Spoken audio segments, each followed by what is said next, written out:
Hello everyone, मैं ज्योति पारिक और आपका हमारे महाविद्यालय श्रीमती मोहरी देवी तापड़िया कन्या महाविद्यालय के इस यूट्यूब चैनल पर एक बार फिर से स्वागत है।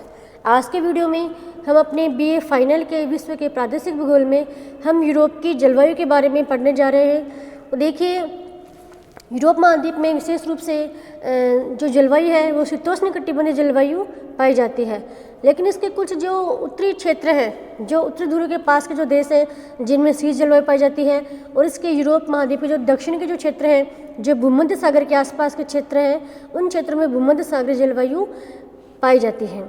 ठीक है, फिर उसके बाद हम देखते हैं तो जो यूरोप की जो जलवायु है उसको प्रभावित करने वाले कुछ कारक हैं। तो देखिए, 4 कारक महत्वपूर्ण हैं, जिसमें पहला कारक है अक्षांशीय स्थिति। यूरोप की जलवायु को प्रभावित करने वाले 4 महत्वपूर्ण कारक हैं, जिसमें पहला कारक है अक्षांशीय स्थिति। देखिए, अक्षांशीय जो स्थिति है यूरोप की, वो इसकी जलवायु को प्रभावित करती है। यूरोप एक मध्य अक्षांश में स्थित है और मध्य अक्षांश में स्थित होने के कारण यहाँ पर शीतोष्ण प्रकार की जलवायु पाई जाती है। उसके बाद अगला कारक है महासागर और सागरों का प्रभाव। दूसरा कारक है महासागरों व सागरों का प्रभाव। सागरों का प्रभाव तो यूरोप महाद्वीप के जो अधिकांश देश हैं जो समुद्र तटीय क्षेत्र में स्थित हैं। समुद्र तटीय क्षेत्र में स्थित होने के कारण वहाँ की जलवायु पर जो महासागरीय जलवायु है और जो सागरीय जलवायु है उसका प्रभाव स्पष्ट देखने को मिलता है, क्योंकि यूरोप महाद्वीप के जो अधिकांश जो देश हैं वो केवल जो महासागरीय जो तटीय रेखा है उस तटीय रेखा पर ही स्थित है। इसी वजह से वहाँ की उन देशों की जलवायु पर महासागरीय प्रभाव देखने को मिलता है। उसके बाद अगला जो कारक है धरातल का प्रभाव। अगला कारक है धरातल का प्रभाव। देखिए, महासागरीय जो यूरोप महाद्वीप है उस यूरोप महाद्वीप की जलवायु पर धरातल का प्रभाव भी देखने को मिलता है। जैसे कुछ क्षेत्र में जो पर्वतीय श्रेणियां हैं उस पर्वतीय श्रेणियों का भी जो यूरोप महाद्वीप के मध्य में जो पर्वत श्रेणियाँ स्थित हैं उन पर्वत श्रेणियों का भी प्रभाव उसकी जलवायु पर पड़ता है। उसके बाद ही अगला जो महत्वपूर्ण कारक है वो है चक्रवातों का प्रभाव। चक्रवातों का प्रभाव। देखिए, यूरोप महाद्वीप की जो जलवायु है उसके ऊपर सर्वाधिक मात्रा में जो प्रभाव पड़ता है वो पड़ता है चक्रवातों का। जैसे भूमध्य सागरीय चक्रवात। यूरोप महाद्वीप के दक्षिण में भूमध्य सागर स्थित है और भूमध्य सागर में जो आने वाले चक्रवात है, भूमध्य सागरीय जो चक्रवात है जो शीतकाल में आते हैं, उनका उसकी जो जलवायु पर जो भूमध्य सागरीय जो क्षेत्र में के आसपास के जो देश हैं जैसे इटली है, स्पेन है, फ्रांस है, इन देशों में उस क्षेत्र में आने वाले जो भूमध्य सागरीय चक्रवात हैं उन चक्रवातों का बहुत अधिक मात्रा में प्रभाव पड़ता है। तो ये है यूरोप महाद्वीप की जलवायु को प्रभावित करने वाले 4 महत्वपूर्ण कारक। ठीक है, उसके बाद हम बात करते हैं कि जो यूरोप महाद्वीप है उस यूरोप महाद्वीप में जैसे मान लीजिए जैसे एक और जैसे उत्तर में तो ये इसके आर्कटिक महासागर स्थित है, इसके पश्चिम में अटलांटिक महासागर स्थित है, दक्षिण में हिंद महासागर स्थित है और इसके पश्चिम में जो पर्वत श्रेणियाँ जैसे एपिनाइन है, पेरेनीज है, ये पर्वत श्रेणियाँ स्थित है। तो कुल मिलाकर इसके 3 और महासागर स्थित होने के कारण से इसकी जो जलवायु है उस जलवायु पर सर्वाधिक मात्रा में प्रभाव पड़ता है महासागरीय जलवायु का। ठीक है, उसके बाद देखिए, यूरोप महाद्वीप के जो दक्षिण है, जो यूरोप महाद्वीप के दक्षिण में 30 से लेकर और 35 डिग्री अक्षांशों पर 30 से लेकर 35 डिग्री के अक्षांशों पर व्यापारी पवनें चलते हैं। व्यापारी पवनें चलती है और 35 से लेकर और 45 डिग्री अक्षांशों पर पछुआ पवनें चलती है। तो यूरोप महाद्वीप में व्यापारी पवनों का क्षेत्र है और पछुआ पवनों का भी क्षेत्र स्थित है। ठीक है, तो शीतकाल में जो पछुआ हवाएं दक्षिण की ओर खिसक जाती है, जिसके कारण भूमध्य तटीय प्रदेशों में शीतकाल में वर्षा होती है। मतलब जो पछुआ पवनें हैं वो शीतकाल में दक्षिण की ओर खिसक जाती है। दक्षिण की ओर खिसकने के कारण जो भूमध्य सागरीय क्षेत्र है उनमें शीतकाल में वर्षा होती है और शीतकाल में होने वाली जो वर्षा होती है वह जो भूमध्य सागरीय क्षेत्र है, जो भूमध्य सागरीय क्षेत्रों के जो देश हैं उन देशों में शीतकालीन चक्रवात भी, भूमध्य सागरीय चक्रवात है वो भी आते हैं। ठीक है, मतलब जो भूमध्य सागरीय जो क्षेत्र है वहाँ पर अधिकांश जो वर्षा होती है वो केवल शीतकाल में होती है, और वहाँ पे रसदार फलों का भी उत्पादन उसी जलवायु में किया जाता है। और वहाँ पर अधिकांश जो ग्रीष्म काल का जो अधिकांश भाग है वो बिल्कुल शुष्क रहता है, और वर्षा अधिकांश किस मौसम में होती है? शीतकाल में। ठीक है, पछुआ पवनों के प्रभाव के कारण। उसके बाद हम देखते हैं कि जो तापमान है जलवायु में, हम यहाँ के तापमान के बारे में बात करते हैं। यूरोप महाद्वीप के जो तापमान है, शीतकाल में जो तापमान है और ग्रीष्मकालीन तापमान है, उस तापमान के बारे में बात करते हैं। देखिए, यूरोप महाद्वीप में हम तापमान के बारे में देखें तो यहाँ का तापमान जैसे जैसे हम दक्षिण से उत्तर की ओर जाते हैं, वैसे वैसे तापमान में, शीतकाल के तापमान में कमी आती जाती है। ठीक है, उत्तरी ध्रुव पर जो यूरोप के जो उत्तरी क्षेत्र है, उत्तरी क्षेत्र जो आर्कटिक सागर के आसपास के क्षेत्र हैं, वहाँ पे शीतकाल का तापमान माइनस में रहता है। ठीक है, और जबकि पश्चिम में तापमान हम देखें तो पश्चिम में तापमान 0 से लेकर 10 डिग्री के मध्य रहता है। ठीक है, और दक्षिण में 5 से लेके और 12 डिग्री के आसपास तापमान शीतकाल का रहता है। उसके बाद हम ग्रीष्मकालीन तापमान की बात करें तो उत्तर से दक्षिण में तापमान अधिक रहता है। उत्तर की बजाय दक्षिण में तापमान, ग्रीष्मकाल का तापमान अधिक रहता है। सामान्यतः इस समय उत्तरी England, Ireland, Norway, Sweden, Finland में तापमान कितना रहता है? 15 डिग्री सेल्सियस। मतलब गर्मी का तापमान है जो उत्तर से लेकर दक्षिण की ओर गर्मी का तापमान बढ़ता जाता है। जबकि पश्चिमी और मध्य पूर्व का जो तापमान रहता है ग्रीष्मकाल का, वो रहता है 15 से लेकर 20 डिग्री सेल्सियस तक। ठीक है, और दक्षिण यूरोप में इस समय तापमान रहता है 20 से लेकर 25 डिग्री सेल्सियस तापमान रहता है। यह है अपना यूरोप महाद्वीप का ग्रीष्मकाल का और शीतकाल का तापमान। उसके बाद हम जलवायु में हम अगली चीज़ देखते हैं, वायुदाब, हवाएं और चक्रवात। वायुदाब, हवाएं और चक्रवात। देखिए, वायुदाब के बारे में हम देखते हैं। ग्रीष्म काल में आइसलैंड से लेकर उत्तरी अटलांटिक में निम्न वायुदाब तथा स्पेन के क्षेत्र में उच्च वायुदाब का केंद्र बनता है। हम यूरोप महाद्वीप की हम बात करते हैं। यूरोप महाद्वीप में ग्रीष्म काल में आइसलैंड के निकट उच्च दाब का केंद्र रहता है, और आइसलैंड के निकट निम्न दाब रहता है, और स्पेन के निकट उच्च वायुदाब का केंद्र बनता है।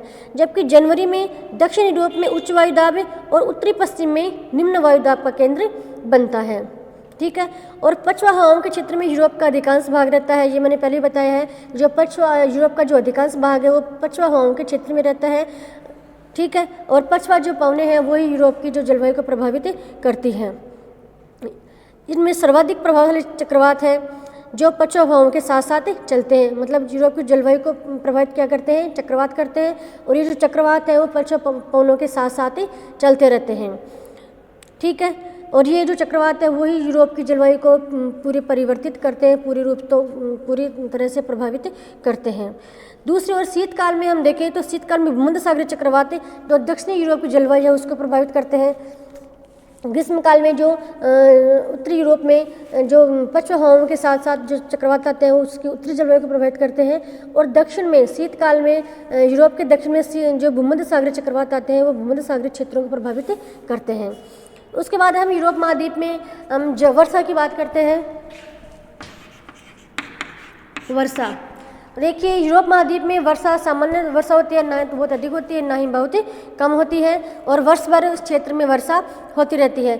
शीतकाल में हवाएं पछुआ हवाओं के द्वारा होती है, और ग्रीष्म काल में पश्चिम से उत्तर पूर्व की ओर बहने वाली हवाओं से वर्षा होती है। मतलब यूरोप महाद्वीप में जो शीतकाल में जो हवाएं होती है वह पछुआ हवाओं के द्वारा होती है।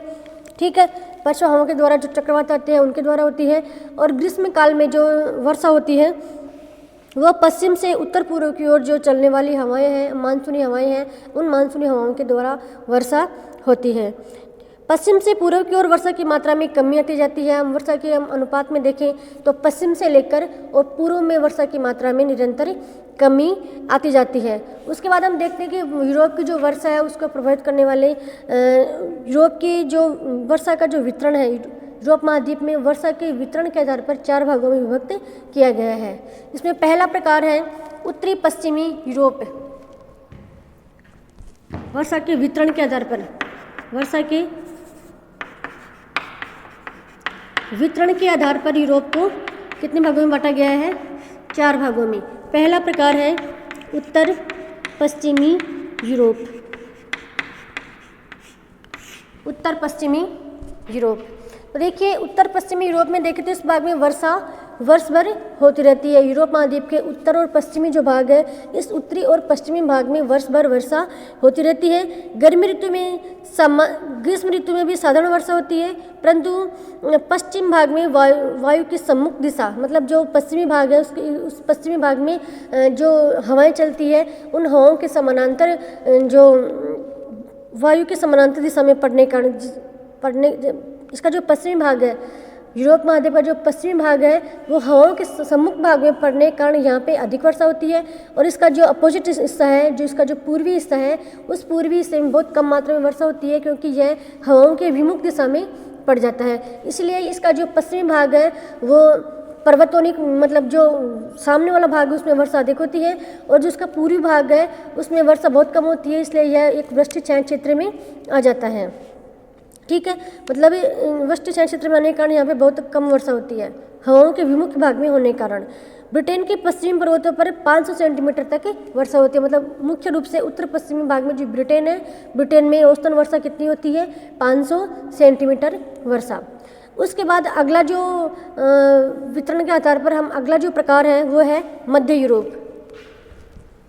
अगला भाग है मध्य यूरोप।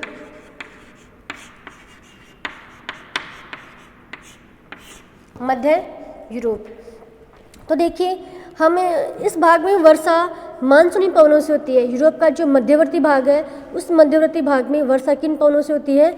मानसूनी पवनों के द्वारा इस भाग में वर्षा होती है। और इस सब जगह वर्षा है वो समान रूप से होती है। यहाँ पे वर्षा का जो वितरण है, यूरोप के मध्य भाग में वर्षा का वितरण बहुत एक जगह समान है, सभी जगह समान रूप से वर्षा होती है। और गर्मियों में वर्षा अन्य ऋतुओं की अपेक्षा अधिक होती है। जो गर्मियों का जो मौसम है, उस गर्मी के मौसम में साल के अन्य ऋतुओं की बजाय गर्मी के मौसम में वर्षा अधिक होती है। और म्यूनिच में वर्षा का औसत स्तर कितना है? 200 सेंटीमीटर वर्षा। ठीक है, उसके बाद अगला जो प्रकार है वो है पूर्वी यूरोप।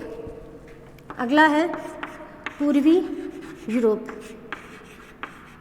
वर्षा के वितरण के आधार पर तीसरा जो प्रकार है यूरोप का वो है पूर्वी यूरोप। तो देखिए पूर्वी यूरोप में हम देखें तो यहाँ पे वर्षा का औसत स्तर है 50 से लेके और 65 सेंटीमीटर तक वर्षा इस भाग में होती है। और वर्षा की मात्रा का जोर पश्चिम से पूर्व की ओर घटता जाता है। वर्षा की जो मात्रा है इस पूर्वी भाग में पश्चिम से लेकर और पूर्व की ओर जैसे जैसे हम जाएंगे वैसे वैसे वर्षा की मात्रा में कमी आती जाएगी। और ग्रीष्म काल में वर्षा अन्य ऋतुओं की अपेक्षा कहीं अधिक होती है। मतलब इस भाग में भी ग्रीष्म काल में वर्षा साल के जो अन्य ऋतु है, इन ऋतुओं की अपेक्षा ग्रीष्म काल में ही वर्षा अधिक होती है। विशेष रूप से मानसूनी पवनों के द्वारा ही वर्षा होती है। ठीक है, और वर्ष के जो शेष जो महीने हैं उन शेष महीनों में वर्षा का अभाव रहता है इस क्षेत्र में। ठीक है, उसके बाद अगला क्षेत्र है भूमध्य सागरीय। अगला क्षेत्र है भूमध्य सागरीय। भूमध्य सागरीय,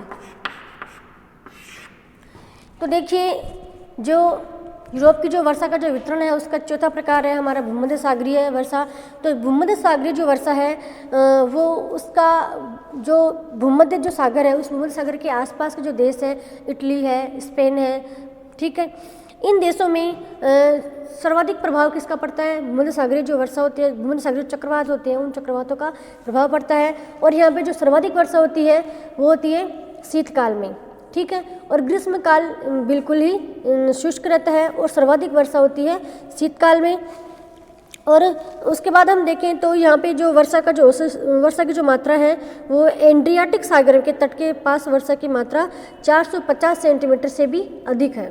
ठीक है, तो ये है हमारी भूमध्य सागरीय क्षेत्र की वर्षा। इसमें सर्वाधिक वर्षा शीतकाल में होती है, ग्रीष्मकाल बिल्कुल शुष्क रहता है। और इसी क्षेत्र में जो भूमध्य सागरीय क्षेत्र है इसमें सर्वाधिक मात्रा में जो रसदार फल है उनका उत्पादन किया जाता है। इसीलिए इस क्षेत्र को रसदार फल जैसे नींबू, संतरा, अंगूर इनका उत्पादन किया जाता है। इसलिए इस क्षेत्र को विश्व का फलोद्यान भी कहा जाता है।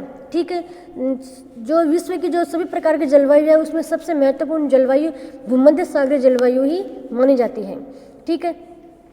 तो ये है हमारा यूरोप की जलवायु। उसके बाद में हम नेक्स्ट वीडियो में यूरोप की जो प्राकृतिक वनस्पति है उसके बारे में पढ़ेंगे।